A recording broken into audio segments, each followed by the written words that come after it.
Hey, what's up guys? This is Anthony from Anthony's Customs, and for this review we're going to be looking at the DC Universe Classics, or technically the Green Lantern Classics Manhunter figure. He's actually a really good figure. He has a couple flaws, as most figures do, but there's some things that I do really like about him, so I thought it was worth talking about. As far as accessories go, he has just this one lantern, which is a metallic green, and it's really big and boxy, and it has a movable handle, which he can hold in that hand. Handle's a little bit smaller than the peg hole or opening in the hand, but he can still hold it well enough, so he's got that. The figure stands, get my ruler out, 6.5 inches tall to the top of his melon, so standard size. He's got a nice new collar, sculpted head, some new forearms, and some new boots. So those are the things that I do really like about the figure. He's got a decent amount of new parts, not just reused stuff. The only reused parts are in the generic body, which is fine. It works for me. There are some problems with the new molded parts. One being that the head, even though it looks good, and I am okay with the head itself, the neck articulation is limited to only a swivel. You're not going to get any real leaning in any direction out of that. So it's a bit of a bummer.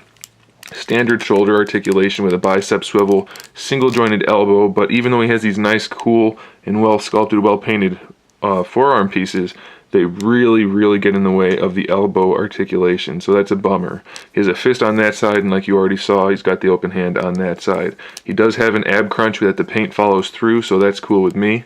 He's got a waist twist, standard hip articulation, some nicely painted stripes on the legs, which hide the thigh articulation extremely well. You can't even tell it's there. He's got the double jointed knees, which is a giant plus for me. The DCUC figures just look so much better with the double jointed knees, even though they still have the big peg holes and they aren't quite up to par with some of the other toy lines. They're still so much better with the double jointed parts, and I really do like that, and I really do like the sculpted boots that he has. They look great, and they're painted well and sculpted well, and he's got the ankle pivot to match.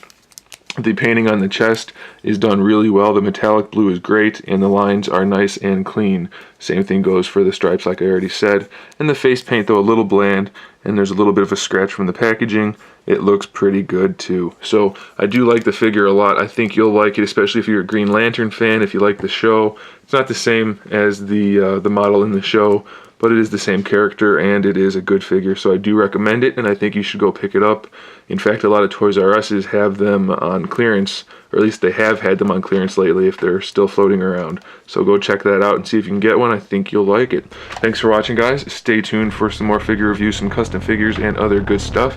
And in the meantime, keep collecting.